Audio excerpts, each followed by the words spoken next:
Bom dia, ministro. O senhor nos escuta? Escuto sim. Bom dia, Cleiton. Bom dia, Bruno. Bom dia aos ouvintes da Rádio Prudente e a todos da região aí de Presidente Prudente, interior de São Paulo.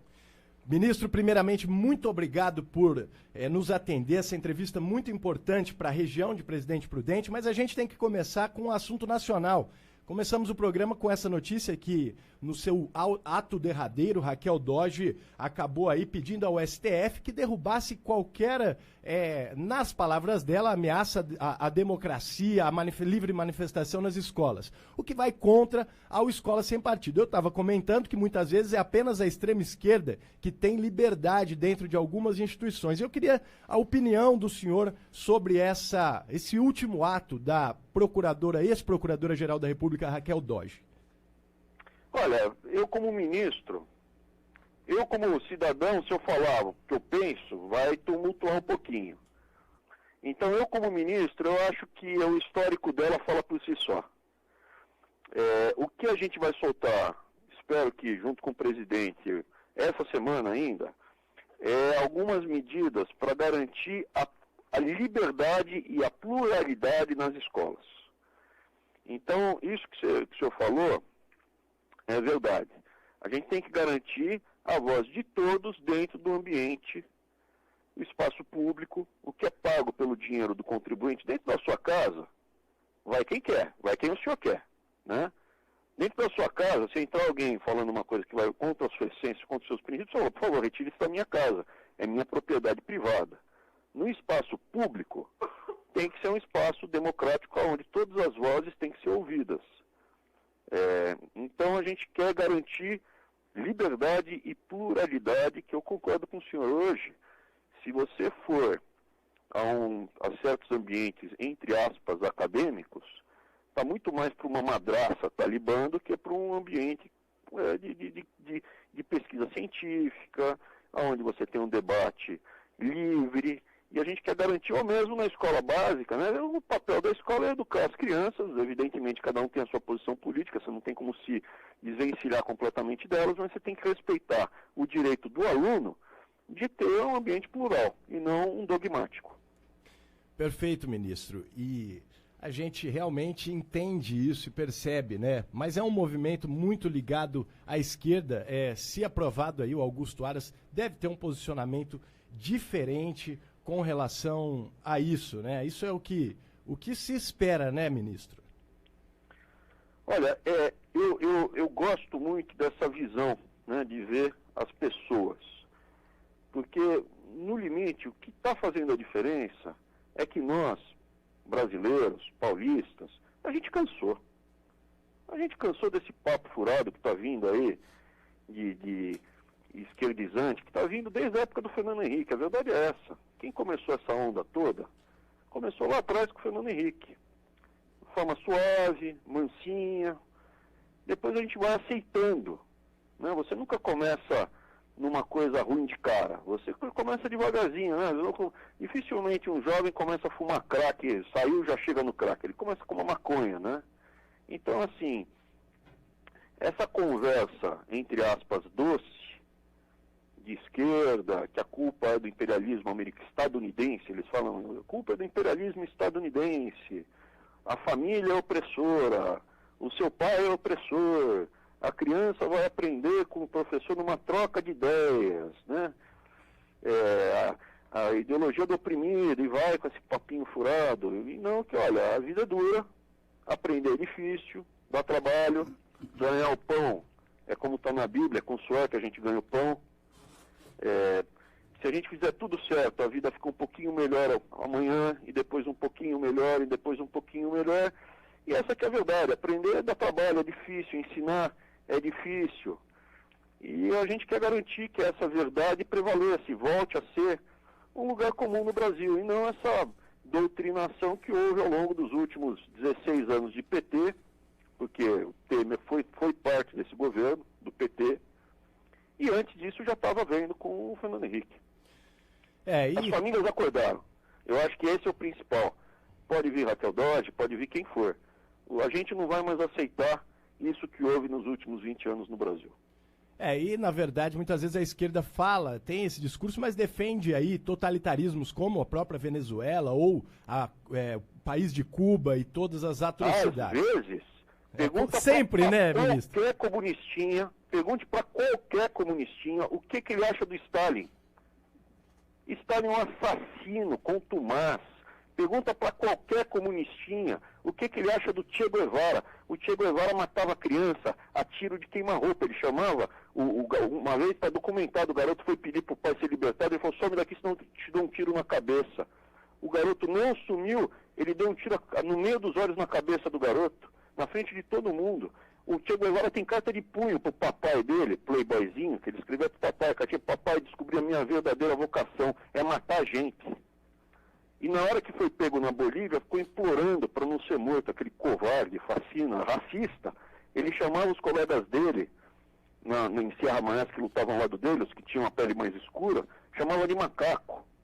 Então, o esquerdinha, como é uma religião, ele não tem compromisso nenhum com a lógica, com a verdade. Essa que é a nua e crua observação dos fatos. Faça o teste. O Karl Marx, eu tive a infelicidade de ter que estudar a fundo Karl Marx, porque eu fiz USP. O Karl Marx, na obra dele, tem várias citações a respeito dos negros. O que ele descreve a respeito de povos inferiores é exterminar, acabar com os índios americanos. Assim, isso que vendem com palavras doces não é a verdade. A esquerda, por onde passa o cavalo da esquerda, onde o cavalo da esquerda pisa, nem grama cresce mais. Tá certo, estamos conversando com o ministro da Educação, Abraham Weintraub, e espero estar pronunciando corretamente, viu, ministro? Olha, pode chamar de Abraham, a culpa não é de vocês que meus pais botaram esse nome enrolado em mim, parece até estação de rádio. Abraham BYZ 500 MHz. Seria um belo nome, viu, ministro?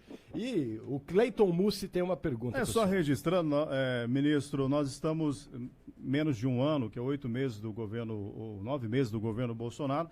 O ministro já é o segundo ministro, né? O primeiro saiu porque nós tivemos uma polêmica grande aí, que gerou comentários. Com o ministro também, a população já foi para a rua, já questionou bastante, né? E nós estamos tendo várias polêmicas, do primeiro e agora também, principalmente em relação à redução do orçamento da educação. Contingenciamento, né? Vamos dizer assim, né? Realmente. Ministro, essa polêmica, o que está gerando tudo isso? Será que é porque nas escolas tem os esquerdistas que estão combatendo, quer dizer, estão contra o governo Bolsonaro? Porque a educação no Brasil precisa mudar. Ou muda, ou esse Brasil não vai para frente. Mas é muita polêmica, né? O INEP, né? Também foi trocado o presidente várias vezes, até depois que o ministro assumiu. Dá para colocar um pouquinho essa situação de tanta polêmica, ministro? Olha, Cleiton, agradeço a pergunta e a oportunidade. O ponto principal é o seguinte: a gente está fazendo um ponto de inflexão na educação brasileira. Ponto de inflexão. A educação brasileira está bem? Não. Não está bem. A gente gasta pouco com educação no Brasil? Não. A gente gasta muito com educação no Brasil. A gente gasta 7% do PIB. País rico, Europa, Estados Unidos, gasta 6%. A gente gasta 7%. Ah, mas em dólar eles gastam mais. Então vamos comparar em dólar, mas vamos comparar aqui na América do Sul. Chile, Uruguai, Argentina, Peru, Colômbia. O Brasil é o último lugar em termos de desempenho. Em termos de gasto, a gente está lá no topo. A gente gasta mais que eles e tem o pior resultado da região na América do Sul.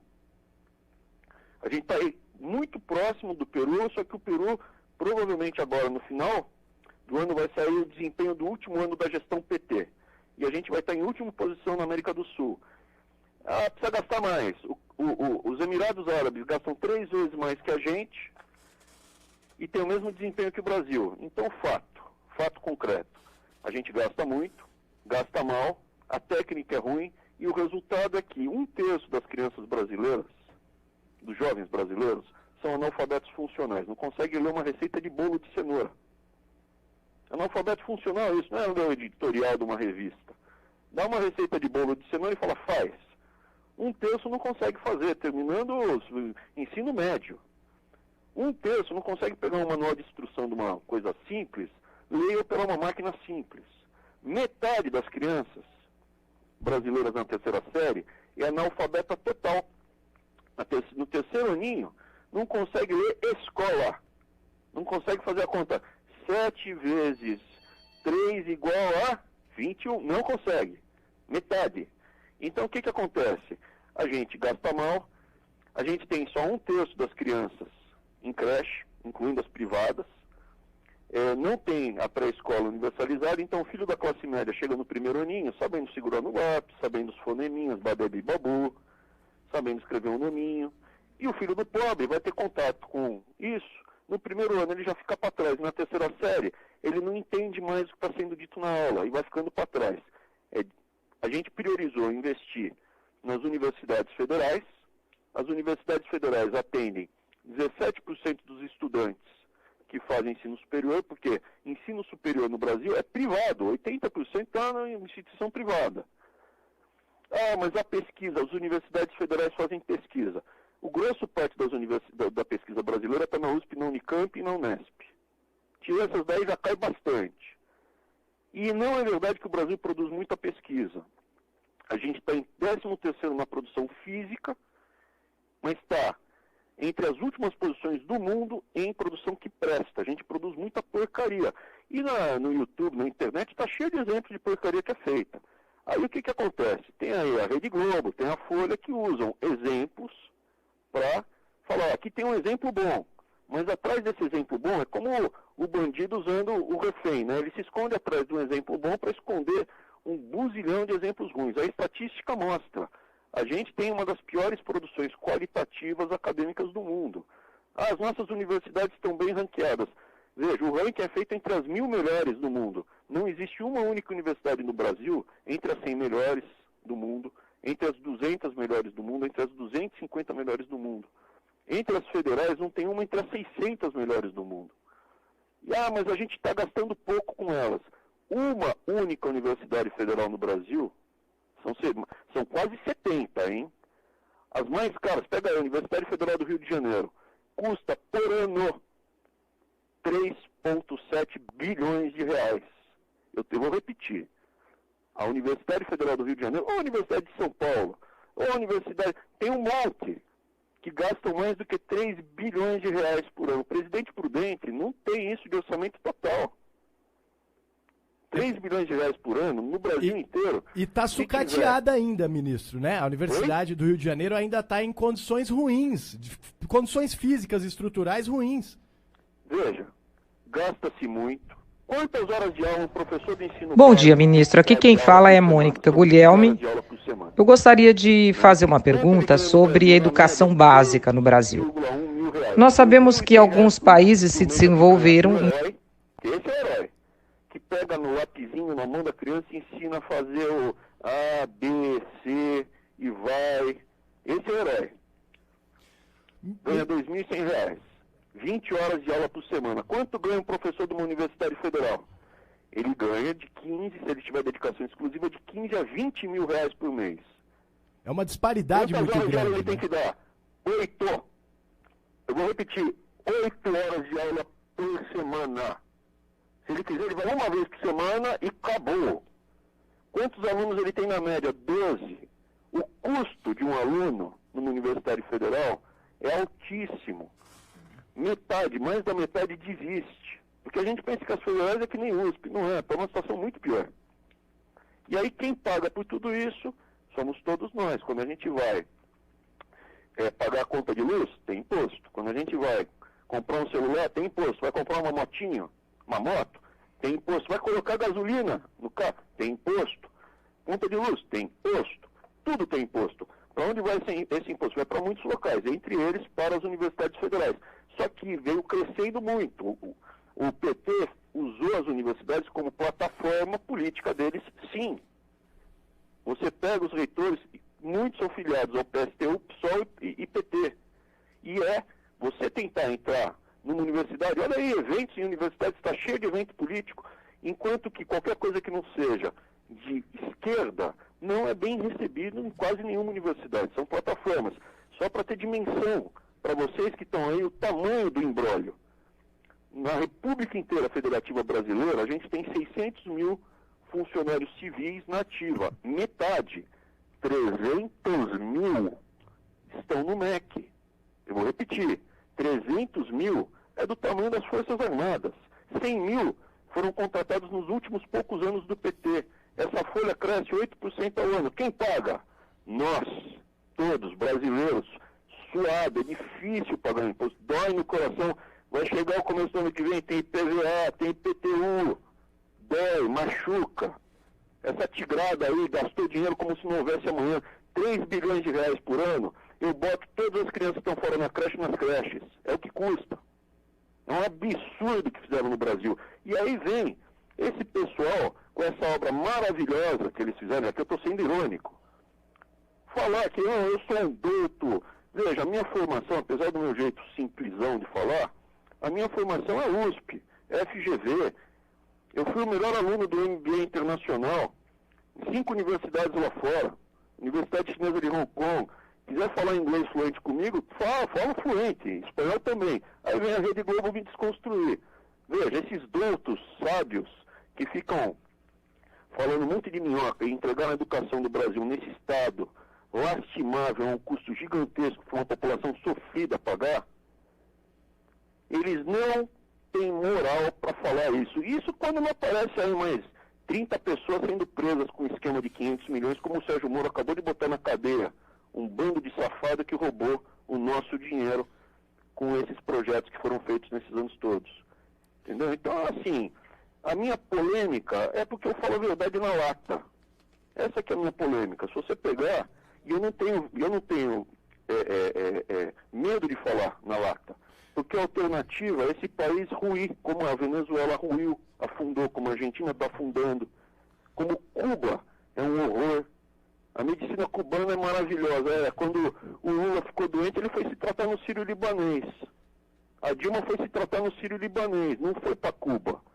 O Hugo Chávez, pelo menos nesse aspecto, ele foi correto. Foi para Cuba, morreu, né? Foi se tratar e morreu.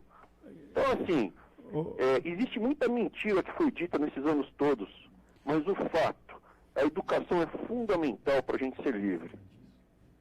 Ô, ministro, e com relação... O que a gente precisa é que a próxima geração seja mais forte que a gente, que consiga ler e escrever e entender bem o texto, fazer juízo de valor, para nunca mais cair no conto do vigário de um demagogo barbudo que está enjaulado.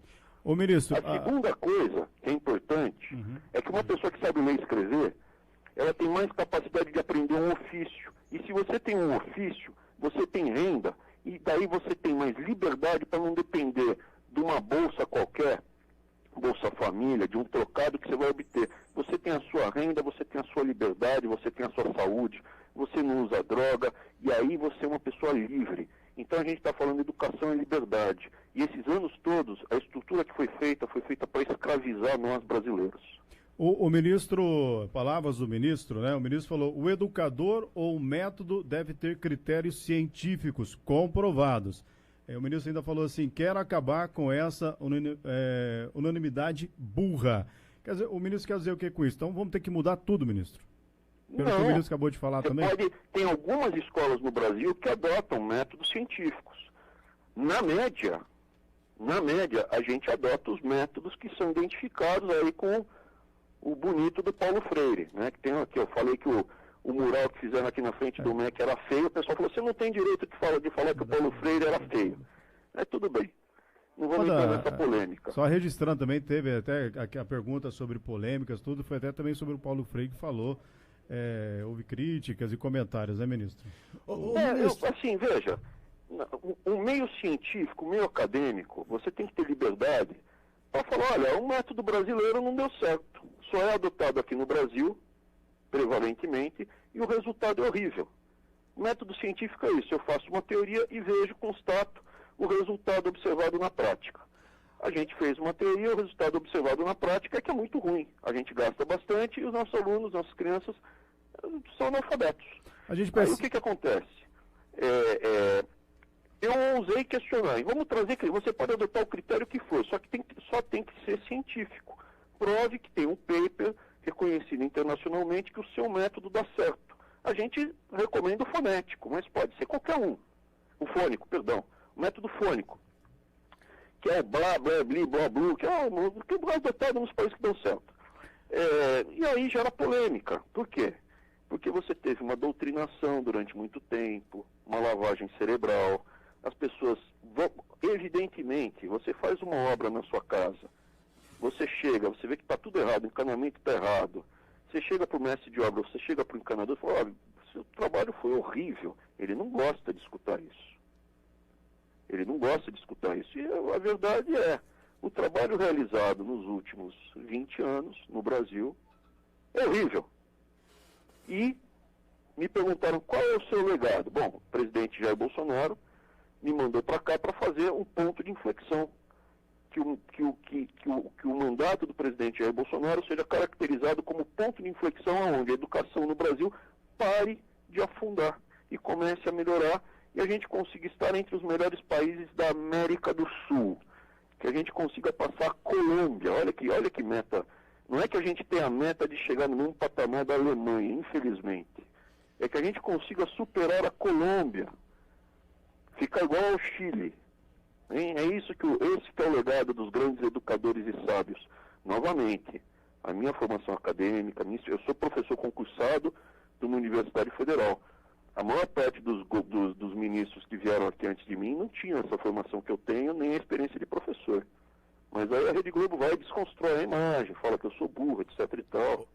Ô ministro, é justamente em cima desse assunto, nós vamos pegar 2 assuntos para destrinchar um pouquinho, mas até de forma rápida, né? Porque a gente vê grande parte da imprensa que realmente, muitas vezes, deixa claro que está contra o Bolsonaro. Eu acho que a imprensa tem que fazer o papel dela, criticar, fazer perguntas pertinentes, mas não tomar um lado, né? Como a gente vê muitas vezes perto de eleições, que sempre se toma um lado. Enfim, com relação a isso, a maior parte dessa imprensa que eu estou falando divulgou como cortes na educação. Né? E causa até um entendimento errado da população.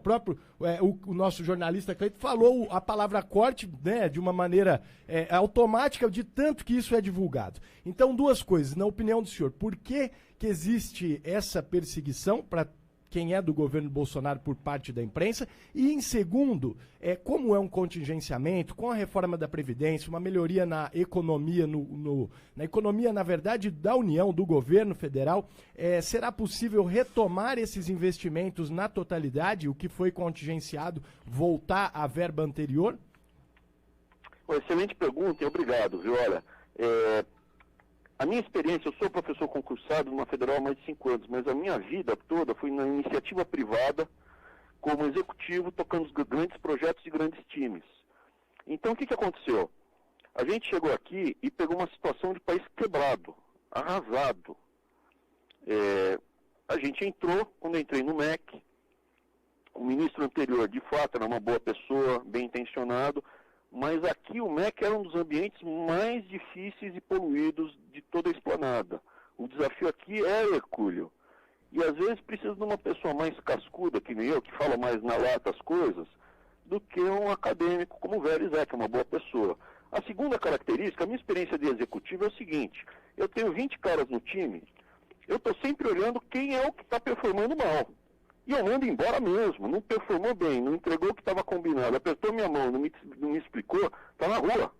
Eu troco mesmo, porque o objetivo é melhorar a situação para quem paga por tudo isso, que é vocês que estão escutando. Então tem que melhorar, tem que entregar resultado. Dito isso, a gente pegou uma situação dramática, aterrissei aqui, a gente conseguiu administrar uma crise aguda, segurando despesa na boca do caixa e soltando para quem precisava. Enquanto isso, não foi a imprensa inteira, foi a Globo e a Folha. A Rede Globo da família Marinho ficou falando, olha, foi corte, cortou 30%. E eu falei várias vezes, olha, um contingenciamento, estamos segurando algumas despesas e o total que a gente está segurando é 3,5% do volume total. 3,5%, não 30%.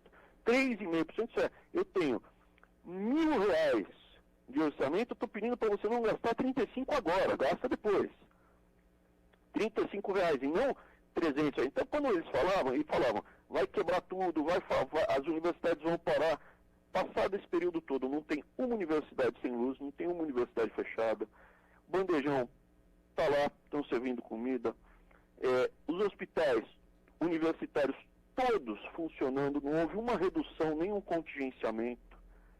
E agora a Rede Globo vai ter que se explicar, porque não fechou, e agora a gente vai começar a descontingenciar. Aliás, quando eu anunciei, eu havia dito, olha, falando como economista que eu sou e que eu vivi de fazer esses prognósticos. O Brasil está quebrado, mas passando a Previdência, as pessoas vão se animar de novo, vão confiar no futuro do Brasil, vão começar a consumir, vão voltar a investir, a economia vai voltar, aumenta a arrecadação, a gente consegue descontingenciar. E é exatamente isso que está acontecendo. A gente vai descontingenciar agora os recursos e agora a Rede Globo vai ter que se explicar. No caso da Folha, o que eles fizeram foi um pouco pior. Ficaram falando que não ia ter ENEM. Não vai ter ENEM, não vai ter ENEM. De fato, tinha pego fogo na gráfica. Nos primeiros 10 dias, a gente resolveu a questão toda. E já estava equacionando. Eles ficaram repetindo. Inclusive falando, mas você mandou o responsável do INEP embora. Mandei mesmo. Não resolveu, manda embora até resolver. E hoje vai ter ENEM, dia 3 de novembro, e a Folha vai ter que se explicar. Tem um detalhezinho que a família Frias, que controla a Folha, era dona de uma gráfica que lá na época do PT fazia as provas. Lembra disso, família Frias? Voltando, é importante ter em mente o seguinte, que a gente não somente resolveu todos esses incêndios, enfrentou um ambiente extremamente hostil. No meu primeiro dia do MEC, eu levei uma cusparada na orelha de um funcionário aqui. Juntou um bolo, veio um cara e me cuspiu. Ameaça de morte, tudo que você puder imaginar. 60 processos, PSTU, PCO, PT, nunca tinha tido um processo na vida. Eu estou com 60 processos na pessoa física. Mas detalhe, a gente lançou um monte de propostas e está começando a implementar. Do Futurice, que é uma revolução nas universidades federais, libertando elas para conseguir recursos por elas mesmas, para o ensino técnico, para o ensino fundamental, para a nova política de alfabetização, onde a gente prevê métodos que tenham critérios científicos, que vão começar a ser implementados já no ano que vem, passando pela digitalização do MEC, que é com a carteirinha digital, acabando com o monopólio da Uni, tendo a carteira digital no seu telefone celular, sem custo para o estudante, direto. Ministro, desculpa interromper. Pela digitalização dos diplomas e pelo Enem eletrônico, que a gente vai começar a fazer já o ano que vem. Então, assim, a gente está soltando uma série de medidas grandes, né? Ao mesmo tempo de implementar um ambiente extremamente hostil. Eu acho que ao final do ano a gente vai conseguir fazer uma avaliação muito positiva a respeito nesses primeiros meses, meus aqui, os 9 meses no MEC. Para fazer um comentário, ministro, a questão da carteirinha de estudante, eu não sei como uma parte da imprensa, eu sei porque a Uni, a UBS, está chiando, isso eu sei, mas uma parte da imprensa está reclamando e criticando algo que custa hoje mais de R$30 e vai ser gratuito. E aí a gente já enxerga o seguinte, quando eu era estudante, não me sentia representado por essas entidades, porque elas são um puxadinho do PSOL, às vezes do PT. Então, nesse sentido, eu acho uma boa iniciativa a nova carteirinha de estudante aí nacional, porque algo que é pago e passa a ser gratuito não tem como ser ruim, né?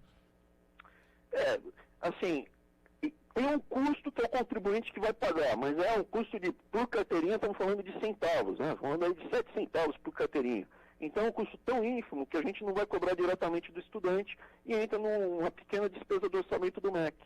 E antes a gente passava sem controle para a Uni fazer tudo isso e ela ganhava buzilhões, milhões, dezenas de milhões de reais por ano, uma fortuna, e não prestava conta a ninguém. Vai diminuir fraude também. E assim, eu posso elencar várias outras medidas que a gente está adotando aqui, do livro didático, que a gente está adotando, material paradidático, mudança. Então, assim, eu tenho trabalhado 14 horas por dia, como eu trabalhava na iniciativa privada, com a mesma pegada, com a mesma toada, e o que gera polêmica é justamente esse meu... Bom dia, ministro. Aqui quem fala é Mônica Guglielmi. Logo que eu cheguei, eu fui chamado ao Congresso. Eu fui lá para o Congresso e falei as coisas. Aí o pessoal assustou. O governo federal tem insistido em destinar... Hoje não me chamam mais. Porque eu falo número, eu dou argumento racional, eu defendo meu ponto, e se eu tiver errado eu volto atrás. Então, assim, esse pessoal que fala que eu sou polêmico, eu agradeço. Se falar a verdade é ser polêmico, eu sou polêmico até a medula. Perfeito. Ministro, e para encerrar, eu sei que o tempo do senhor está curto, uma pergunta da jornalista Mônica Guglielmi, ela iria participar ao vivo, mas por uma questão técnica, ela está em Araçatuba, aqui também no interior de São Paulo. Vamos soltar essa pergunta porque é importantíssimo falar de educação básica e aí eu prometo liberar o senhor. Bom dia, ministro. Aqui quem fala é Mônica Guglielmi.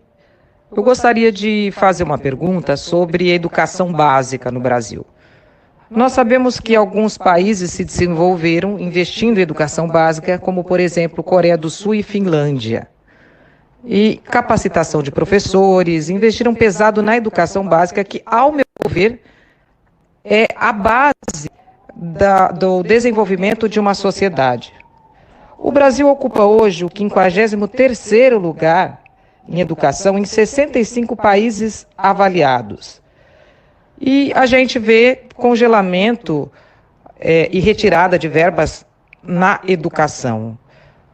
Qual vai ser a ação, quais vão ser as ações do governo em relação à educação básica e ao desenvolvimento da educação no Brasil? Posso falar? Gentileza. Agradeço a pergunta. Olha, para você ver como foi essa desconstrução mentirosa, a gente não está tirando dinheiro da educação básica. E a gente não cortou verba, a gente contingenciou e vai descontingenciar agora. Então essa onda de mentira venenosa e virulenta que houve, acaba permeando muita gente. Não cortamos, não seguramos dinheiro da educação básica. E a nossa proposta, inclusive, que já foi apresentada ao Congresso, enviada formalmente ao Congresso, é de aumentar em 50% os repasses, hoje, federais, para a educação básica via o Fundeb. Só que, além de aumentar em 50%, a gente está pedindo que os municípios, as secretarias dos municípios, tenham critérios de desempenho. Para receber esse dinheiro, tem que universalizar para a escola, tem que botar as crianças nas creches e tem que alfabetizar. Quem não fizer um bom trabalho, a gente vai segurar, fechar a torneira. Então, é o respeito com o dinheiro do pagador de imposto que a gente manda para o político, para o gestor que está lá no município. Se não performar, não vai receber. Se performar, vai receber bem mais do que está recebendo hoje. Só que a Globo, né, fica só a família Marinho, só espalhando essa maldade. A Mônica falou aqui da Coreia do Sul.